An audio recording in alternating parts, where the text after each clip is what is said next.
Final segment of ATL Day 1 with Jarvis and Tenitra. We want to say thank you for rocking with us throughout the entire show. We really do appreciate you because we are riding past over 3,000 subscribers and we are headed to 4,000 because, you guys have been doing exactly what we've been asking. We appreciate you. And wherever you download your podcast, make sure you give us a 5-star review because it's essential to life, just like water.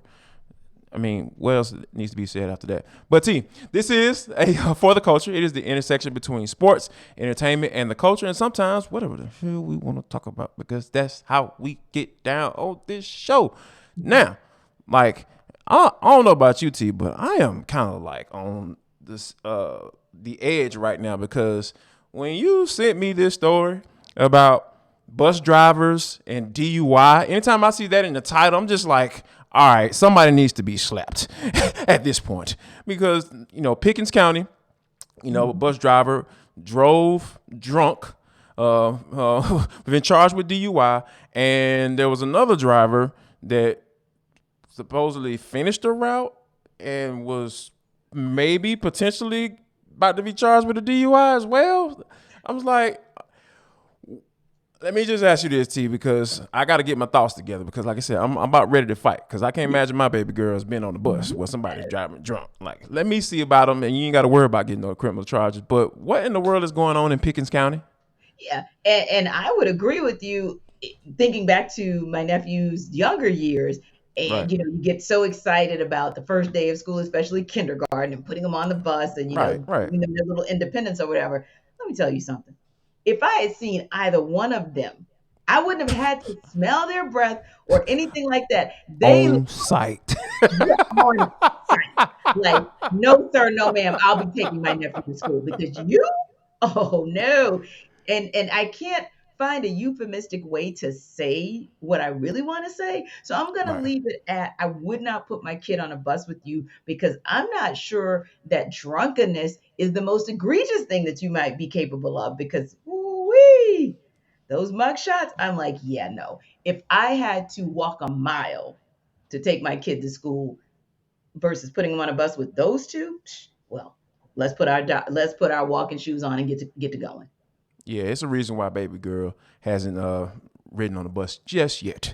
I mean, I think it's a little bit too early, and plus, I don't want to put myself in a situation where I can get locked up too. We ain't trying to be in that again. I'm sorry. Did I let it slip? My bad. All right, it's time to move on. I'm telling them myself, hey, T. So I think that one of the things that's been really interesting is the storylines in the NBA. Right? I think a lot of times people look forward to those more so than the actual regular season when they're actually Right. games being played. So obviously Kevin Durant with the trade request, and then things weren't kind of going his way with the trade request, and the Brooklyn Nets were just going absolutely crazy in what they were asking in return. I think they wanted like 8 first-round picks or something, and then they want players that want to play right now, that are able to play right now. It's like, yeah, Mhm. y'all crazy, whatever.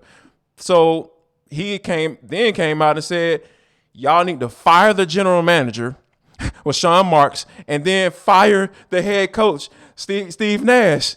And, still nothing happened. Yeah. And that didn't quite work out. Now we're at a point where they allegedly have made up, and now everything is all good with Kevin Durant and the Brooklyn Nets. Like, what the heck is going on up here in New York? Like, literally, like, what's going on up there? What in the world? And I asked myself, I said, who really wins in that? Is it KD? Is it the team? Is it the NBA? Is it the fans? Kind of all of the above, because KD is eventually going to get what he wants. He's going to get out of Brooklyn, whether that is at the I end, agreed. if I that think is at the so. trade Yep. deadline, or if that's at the end of the season, he's going to get out of Brooklyn. The Nets win, however, because I believe they purposely set the bar that high with what they were asking for because they knew they weren't going to get it, and they Mm-hmm. knew that would force pretty much KD to be retained by them. But I also think the league won because you know what, KD and Kyrie, you guys stay in Brooklyn and at least on some level keep the East that much more competitive, right? Because if that team would have been gutted out and KD would have been gone, that's one less team in the East that would have made this conference competitive, right? But I also think the fans always win because, like you said, we get storylines and drama for days from the NFL, from the NBA. It's like the gift that keeps on giving. So, I Yes. mean, thanks, KD. The only gift he didn't give us this time, Jarvis, is he's been pretty silent on social media. Hmm. Hmm. And you know what? I think silence means something, right? I think that when you think about all of the people that are conversationalists, right? The people that you think like, oh my God, I always have a good conversation with them Right. when I speak with them. Right. That's because they're really good listeners. And I Yeah. think that once you get into a space where all of the foolishness is out the way, meaning, hey, they're gonna come back, everything is all good.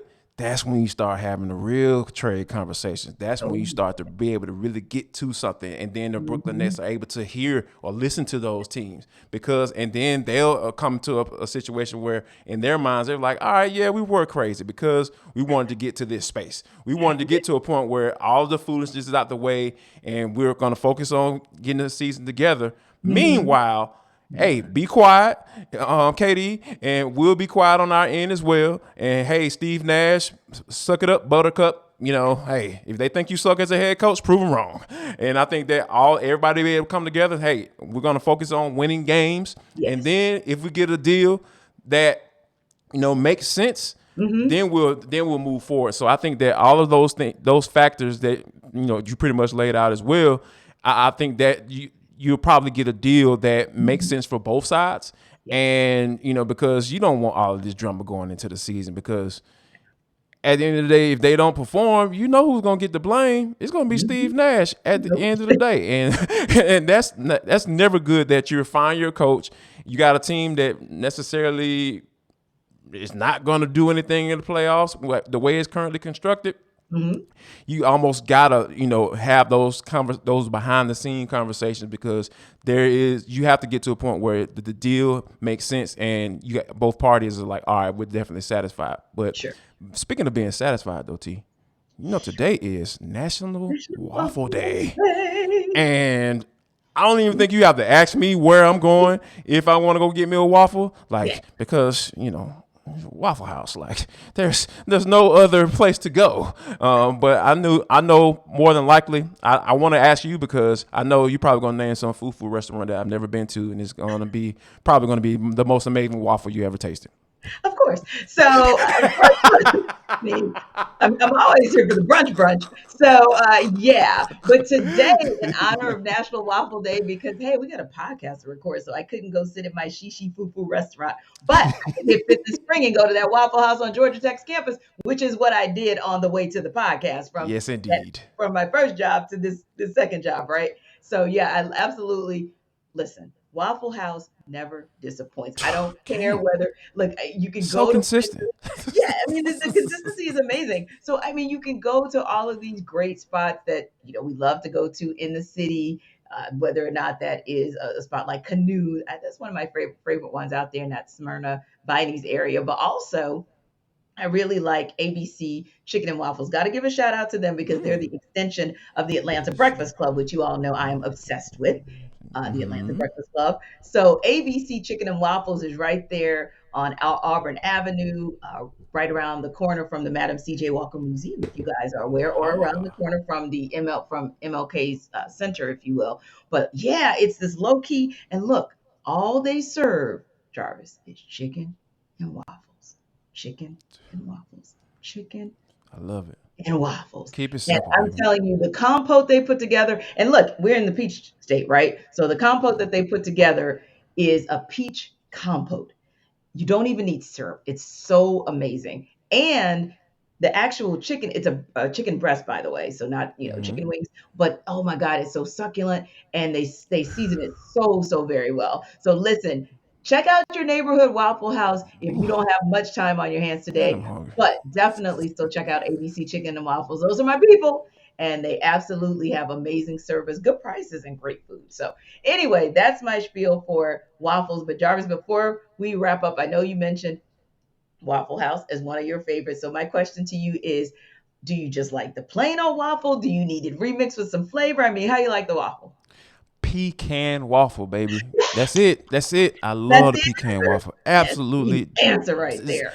And Georgia pecans. Come on now. Like I'm through and through Atlanta, Georgia, all of that put together, man. Like I stay down to you. I live it. I don't just talk about it. I live this thing out. So yeah, pecan waffle, hands down, nothing else. That's it. Can't I even can't love even it. do anything else.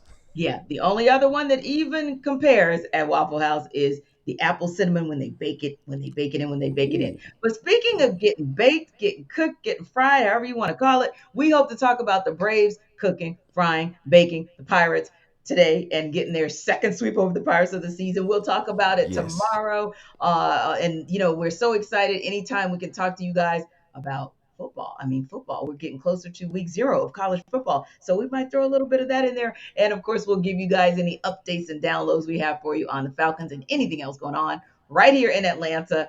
We appreciate you guys again for stopping by. You always stop here first, but that second stop needs to be hitting hard with John Chuckery. You guys have a wonderful afternoon. Go get some waffles. Y'all come back now. You hear? I don't even want this salad right now.